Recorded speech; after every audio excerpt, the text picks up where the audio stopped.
All right, everybody, welcome back. I'm so excited. I know most of you will probably recognize this face, but she agreed to sit down with us today, too. I'm pleased to introduce a woman you should absolutely know, Thalia Hayden from NBC Palm Springs. You got it. All right. Also an Instagram just influencer at this point. I'm getting love there. What you're doing on there. Thank you. Yeah. Well, I'm part of the Meta program now, Oh. where I think if you hit 5,000, they reach out to you to Oh, see really? if you want to become an influencer. So I'm in this training program. Who knew a 47-year-old woman would be an influencer? I love it. Years. Yeah. So they give you training on how to do it. Whatever in the thing? Yep, how to, beat the algorithm, your hook, they call it, to get people. And being that I'm already in the news, it's kind of, it goes hand in hand. Yeah. So, well, that's really exciting because I love what you've been doing on Instagram. Thank you. But I definitely want to talk about what your day-to-day looks like, right? Yes. So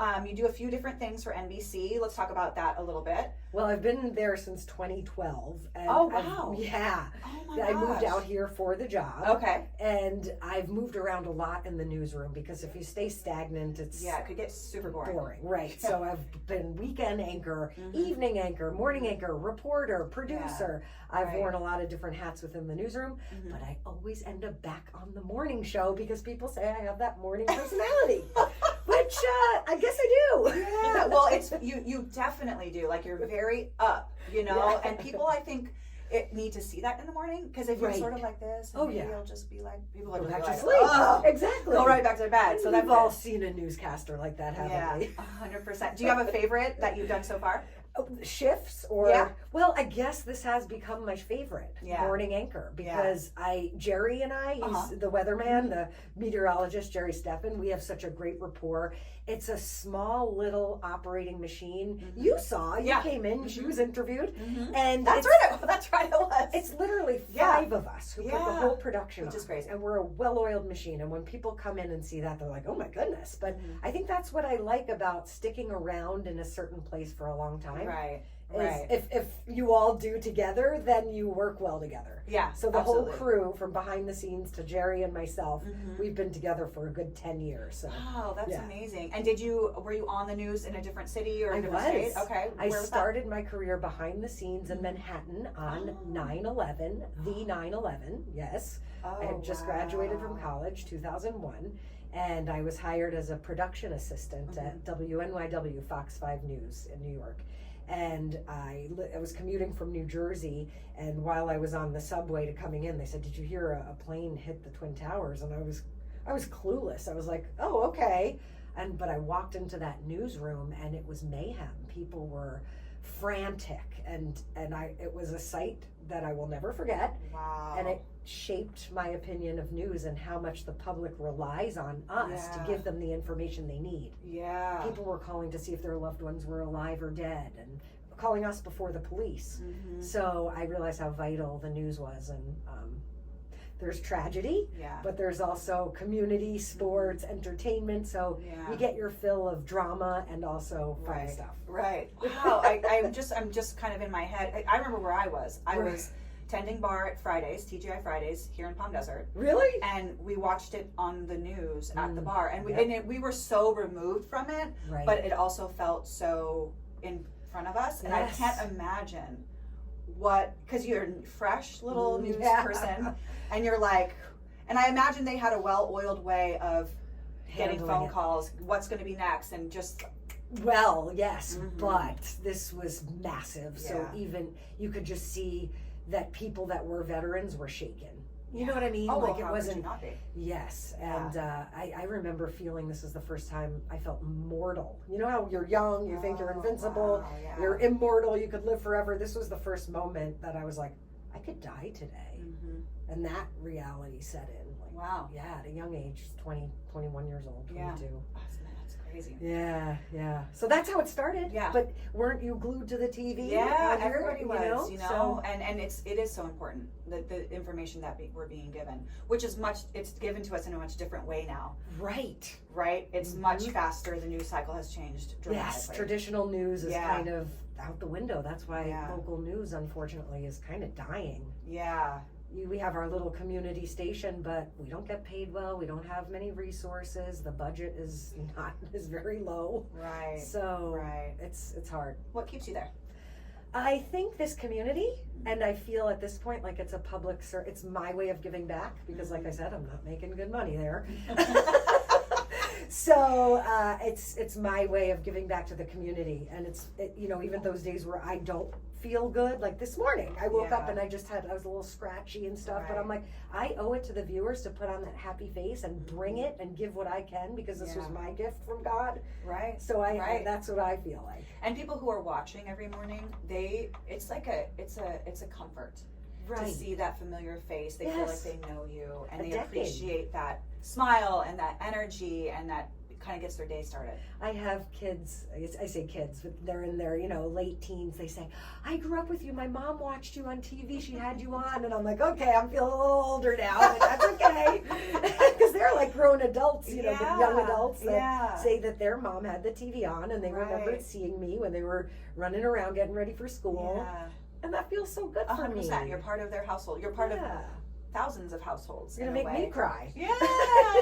It feels important for our community. Yeah. Right. It's very cool. Very cool. I love that. And obviously, with social media and all of these new platforms where people are getting their information, it's the natural transition for you to kind of add that into what you're doing day to day. Tricky though, because on TV we have FCC rules and regulations, guidelines that you have to follow. Okay. Journalistic integrity. Whereas online anything goes. And I can be comedic. I like to push the envelope. A part of me, I like the entertainment stuff. So I have to actually be careful. My bosses sometimes are like, I know it's social media and you could do whatever you want, but you are still a reputable journalist for NBC Palm Springs. So there's balancing that. Right, because many of your followers are people who watch you on TV as well. And so being kind of like still neutral enough while kind of exploring yourself a little bit, that is a balance. I feel that way too, though. Do you? Because although people, I guess my clients, I always there is a fine line to walk. I like to be funny. Sometimes I say you are funny too. You know what I mean? Like there is that, but I also am very careful about certain things, because at the end of the day, that lives forever. Yes, and you don't want to alienate. And I don't want to alienate anybody, and so it is an interesting thing. I would hope that you don't know where I stand politically. That's my goal. 100%. And I feel the same way. Exactly. That is a really purposeful thing to do, because I think some of that stuff is just personal anyway. Like I don't personally feel like I need to have everybody know what my religious beliefs are. Have everybody, you know what I mean? Like I feel like that's a personal thing, and I like keeping it that way. Me too. Yeah, Me very too. cool. So I have to say, I guess, because the first time we met was this last year in Leadership Coachella Valley. So that's when you were kind of brought into my world, because I don't even have regular TV. So, right. But, I started noticing you on social media, and you really kind of went through this thing like, here's my face. Yes. I'm, in my late 40s, this is who I am. And I was like, man, I love that so much, because there's also that, the 180 opposite. Yes. Like, here's a beautiful person, but also maybe not keep being as natural and embracing that as much. Was there a moment when you were like, this is the way I have to go and I want to represent that well? Yes, I think for so long I felt like in my 20s, 30s, I placed so much emphasis myself on my looks. So I was coming from a place, and that's why I don't want to alienate anybody who does work or anything like that, because I was that person. Right. I was that person. I wanted to have everything done. I had my breast implants. I was doing Botox. I was doing it all, and I was terrified of aging. And until I started doing the internal work of aging in a healthy way and seeking a therapist and talking about it and realizing that I needed to love myself from the inside, that's when everything kind of started shifting. And I realized, wow, I'm more than a pretty face on TV. I have a lot more to offer. And it was about working on my self-esteem and confidence. And sadly, those who do engage in a lot of work, it's almost a sign that you don't have the self-esteem or confidence. And it's tough, it's not easy, and you have all these ads and campaigns and marketers and money grabs trying to tell you that you need to improve yourself. Right. But as women, do we really need that we're not enough? It's such an interesting conversation, because I think part of the side of it is, well, I want to feel beautiful, and I want to do whatever I need to do to feel beautiful. Yes. And for many people that does involve changing a lot of stuff about their face, and that should be okay. Right. Yes. And also, it shouldn't feel like a forced standard. And I think that's where what we were headed. Is it's a forced standard that everybody should look more like this. And then people start to expect to see that. Even my daughter, she notices. She says, "Why do you have wrinkles, Mommy, and other women your age don't? You should get rid of them." Like, that's what younger, and that was really what did it for me. It was my daughter. And I do not want her growing up thinking she has to alter or change anything about herself. Yeah. But it is kind of sad. She's 9 and she's pointing out to me that I don't look as good because, and we have that conversation all the time. Well, Mommy's choosing not to change anything about her face. Right. I want to show that even getting older can be pretty.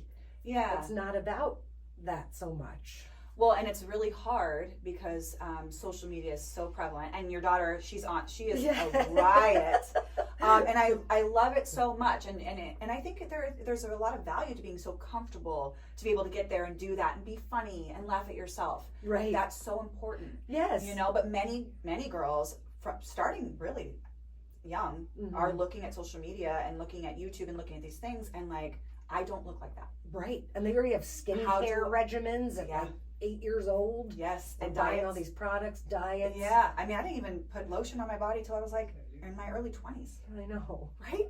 Yeah. So it's a really interesting conversation. And I don't have all the answers. And No, I of course don't know not. what's right or wrong. No. I just know for me personally, I always check in with that inner voice. Yeah.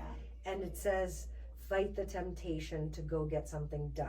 Like, because I want to. I look in the mirror too, and I'm like, oh, geez, I'm bloated today. I want to do something about this. But I fight that urge, and I just talk myself out of it, and I maybe meditate and think about it. That may scratch an itch for me for a minute, or, temporarily. But to me, it reminds me of my addiction, which I've talked about openly in the past, the painkillers, and it scratches an itch temporarily, but then you're still stuck with you. Well, that's the thing about addiction at all. It's nobody says, well, I really like pills, and so therefore I'm going to become an addict. There's something inside that needs to be addressed. Correct. And the pills scratch the itch, or whatever your poison is, it covers it up, but it does not heal what's wrong. And until you do, there's always going to be an issue. And there's so much shame around admitting something's wrong, and that's the first step. And well, first is awareness that something is wrong. Yeah. And that happened to me around 27, 28. I had my light bulb moment, like, yikes, I'm out of control. My life is spiraling. And then it was doing something about it and facing that shame and discomfort of other people knowing that I had an issue. Because we all want to look perfect and seem perfect. And nothing affects you, and you just make it right through. Right. Yeah. But you said earlier, about therapy and working on the inside. I think more people need to do that. Is there still a stigma? I don't even know, because I'm so in it. Me too. But I feel like for many people, asking for help that way, like saying, I need help to figure out how to get through this, is still really hard for people. And women a lot too, because again, women, I can do this. I'm going to get up every morning and do the kids, do the job, do the thing. I can do it. When a little help, a little conversation goes such a long way. And I think it's so important. And sometimes I find things come out of my mouth when I'm in therapy that I didn't even know were in there bothering me. And that's the benefit. You say it out loud, you hear yourself say it, and then you can address it like, wow, that is bothering me. My husband is pissing me off today. That's a real thing. That's so funny. Yeah. And also probably being on the news, that probably perpetuated the perfection image. Yeah, and that's why you hear those stories all the time. Like about women, it being so hard for women because you have to look so perfect. Men can age gracefully and the gray hair looks great on them. Yes. And there is still the audience that keeps people are mean on social media, and they still will write things like, do something about your face, get that bleph surgery for your eye, fix your nose. Why would you want to look ugly? Why would you want to look old? And I just can't with that. it doesn't upset me. It makes me worry about that person. Well, it doesn't upset you because you have gotten to the point where you've been in the public eye for so long that you're not going to let that. But for all the younger people or people who don't have that confidence, when people write mean things to them, that is absolutely devastating. And I will never understand that people do that. Have you seen the woman? I think she's on Instagram, and she does makeup, like she'll do her own makeup, and people will just troll her, and then she'll pick one, and she can create her face to look exactly like that person. That's interesting. And she does that. No. Yeah, and it's always somebody who, whatever. I don't want to say negative. Yeah. Oh my gosh, it's amazing. Yeah, and this culture. It's a culture of keyboard warriors. Yeah. And it is what it is. It's not going away. No, unless there's some sort of regulation, rules and regulation that happens. Yeah. People are going to pop off. And that's why people, I think, might judge me for allowing my daughter on social media, putting her face out there and reading. I allow her to read comments, monitored. But this is my way of teaching her how to deal with it, how to learn. Let's look at these ridiculous comments that people are writing, Hayden, so she can develop a thick skin now. Yeah. And what are the conversations look? Because obviously she is young, right? Yes. And she is. People can see her for who knows how many people see her, right? What are some of the conversations that you've had with her to kind of say, we need to monitor, we need to be careful? Like, what does that look like? Well, I don't allow her to have her own device at this point. I mean, and all of her friends are getting one, so it's tough to deal with that. But I feel like I have control when I can see what she's doing and if it's on my device. Sure. We work together to make these videos, and I ask her every time, this needs your permission, because you're going to grow up and you might look back and say, I can't believe I did that when I was 9. That's embarrassing. That's such a good point. And she still might do that, but as long as it's with her permission. It bothers me when parents just post their children and use them. This is her want. Did she come to you and say, Mom, yes. I see what you're doing and I think it's fun and I want to do that too? Okay. Yes. And we've had a million ideas. Hayden here, Hayden's hairstyles, healthy habits with Hayden, all these different things. But it's kind of just organically flowing where she and I create these silly videos and I let her take the reins as far as creativity. I just think it's a great exercise for her to use your brain. What do you know? Right. And people that are in this world, they say the sooner you start, the better to develop your platform. Right. So and your I don't recognition know. And stuff. I am a little trepidatious. I don't know if I'm doing the right thing here. It's just, again, going with my gut. If something feels wrong, I won't do it. Yeah, but I'm going to make mistakes. I'm human. But see, every parent does. Even if you didn't have, or there might be something else, because we're all human. Right? Yeah. Like, it sounds like you're really doing what you can to protect her and be in control of it as much as you possibly can. Right. You know, but there's a lot of parents won't let their kids' face on at all. And I understand that. Right. I do. Right. Well, I just hope they don't no judge right or me wrong. Yeah. Well, even though they do, whatever.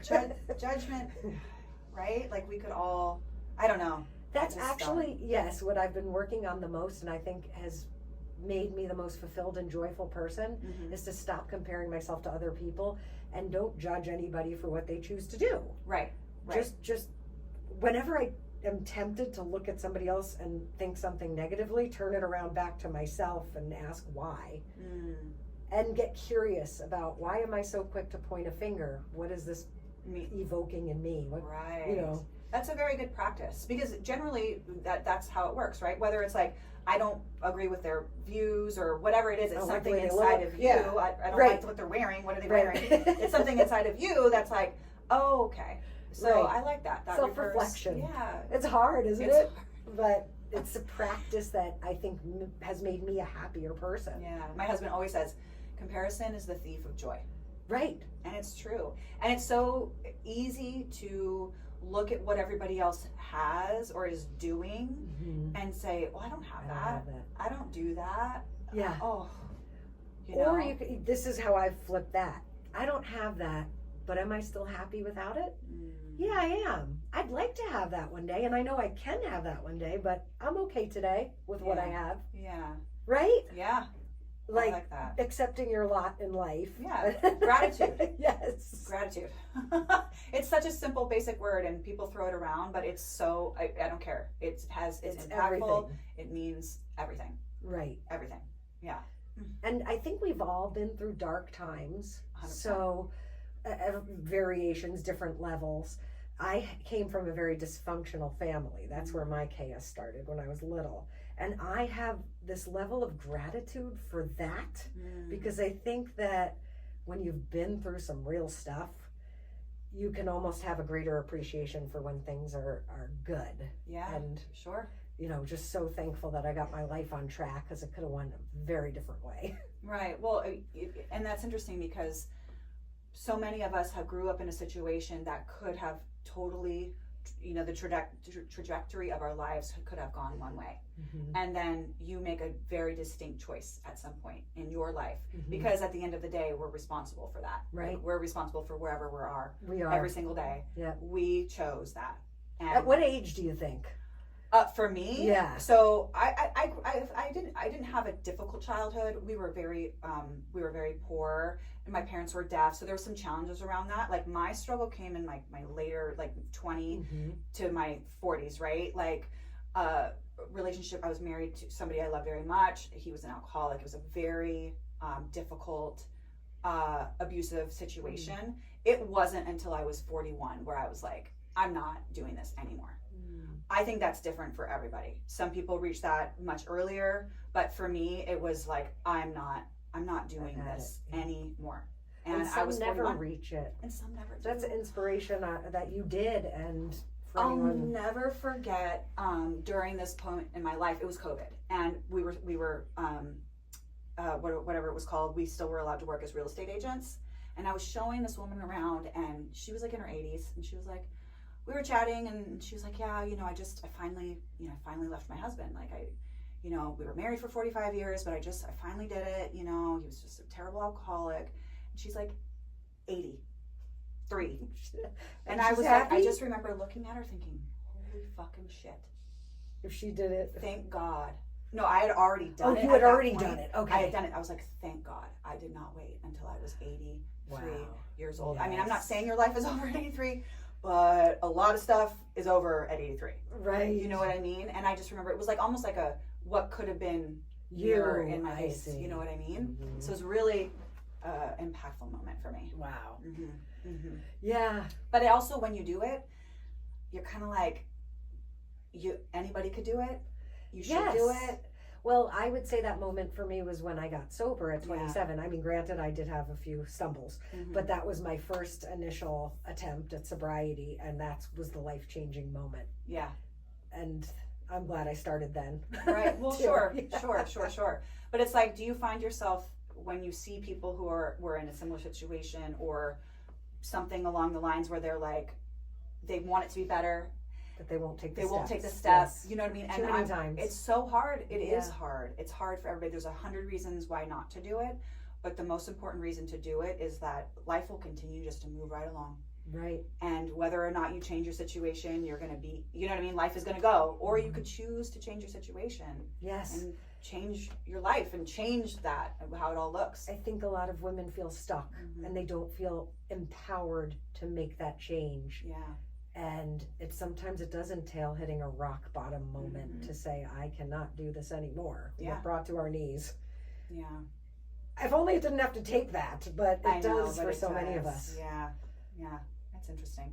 You want to learn from other people, but you can't. Right. You always have to learn from your own, your own trials and tribulations. Yes. Yeah. And so that's my second passion, actually, is I minored in therapy, psychology. Yeah. And so I have like a coaching business on the side where I help people. Coaching is different from therapy. 100%. Where you have a goal in mind and you help that person get there. Yep. If they want to dig into their past, then they go to a therapist. I always say that. Therapy is about dealing with what happened. Yes. Coaching is about dealing with what happens next. Correct. Oh, that's great. I didn't realize that. Yes, okay. I started that about 10 years ago-ish. Oh, wow. And it's kind of morphed over time to different things, but that's really my passion, I guess. That's wonderful. Sitting down like this, one-on-one. So sometimes I do it on television. Okay. Like I was saying for my segment Talking with Thalia, you only get 5 minutes to That's so hard. Yeah.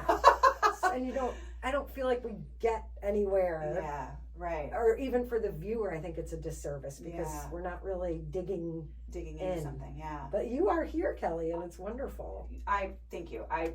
I really have, I love to do it. I love to learn about people, and I love to meet new people. And we, women specifically, we have such an amazing community and group of women throughout this valley, from east to west. Right. There are so many women doing amazing things and, overcoming all the things and sharing community and supporting each other. Yes. It's really, really special. I love to highlight it and talk about it. Yeah. Good. Yeah. Good job. So who do you coach? Like men, women? Both. Oh, good. Some weight loss, or some examples like co-parenting. Some people want to. Yeah, just they bring me their focus. Okay. And I just work with them to hit their goals. Nice. And so that's amazing. It's fun. Yeah. And then the other part I was telling you was coaching on camera for those who want to present or up their game, articulation, or learn how to do the videos on Instagram. I teach all of that as well. Oh, that's super cool.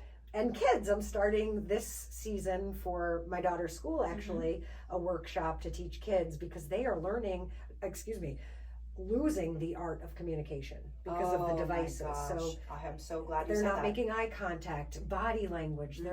It's all being lost. It's so true. And I was having this texting conversation with a younger girl, and she was asking me about real estate, and she's like, I want to learn some more. And it was like exclamation point, and I'm so excited, da da da da. And then I met her in person, and she was like, so shy. And I was like, are you the same person? Isn't that interesting? Oh wow, yeah. So even though this is kind of technology, I use the camera as a tool to show them how they are presenting. So if this young woman saw herself, don't you think she'd be like, whoa, I didn't realize I'm presenting that way? Exactly. That's so amazing. We're our best teachers. For boys and teachers. girls? Yes. Oh, that's so cool. The older ages, like 5th to 8th grade. Which is right where they need it. Yes. Because that's like right when they're not really like playing, like, you know what I mean? 5th grade, they kind of stop playing with toys and their friends. Yes. And now they're like, boys and girls are becoming friends, right into puberty. And that piece right there, not learning how to communicate, with the opposite sex or with, all of that. Good point. Hey, thanks. I'm going to use that too. There you go. Because then they hit 15, 16, 17, and once they've learned to do that, now they're better at it. They're more comfortable. They've got their hobbies. They've got their friend groups and whatever. That space right there. And you know what's at the bottom of it all? Confidence. That's self-confidence. So and I pride myself on being a cheerleader. I love to pump people I up. see that for you all day. Like, you got this, Johnny. Oh, yeah, that was fantastic. So I just love supporting people, cheering them on. And I love that. So, especially kids. Yeah. And that's kind of a tough age. So I don't know what I'm getting myself into with the 5th to 8th. My daughter's not quite there yet. Yeah. Yeah. But, so, I do Ophelia. Yes. And that starts in 8th grade. So those years right before that, I think can be super hard.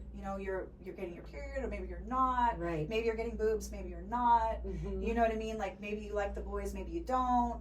Like, and they need adults outside of their parents to feel mentoring, comfortable and safe with, as you know. 1,000%. 1,000%. It changes the course of their lives. 1,000%. Yeah. Oh, this has been so good. Yes. Is there anything else you'd like to talk about or anything? I'm happy to be here. I'm happy you're doing this, and I think we need more of this in the Valley. Open communication. Yeah. Don't be ashamed or scared if something's ever troubling you. Ask for help. I always want to get that message out to people. I love that. Because success, recovery, changing the trajectory of your life, it's all possible. Okay, so if somebody was like looking for a coach, or they had their children, they were interested in this new program, what would be the best way for them to reach out to you? ThaliaHayden.com. Yeah. And we'll have that so everybody can make sure they can get that and everything. And I'm so grateful. Thank you so much for doing this with us today. You're the best. Oh, give me a hug, girl. Oh, that was so nice. So much. Thank you. Bye. And we'll be right back. Right?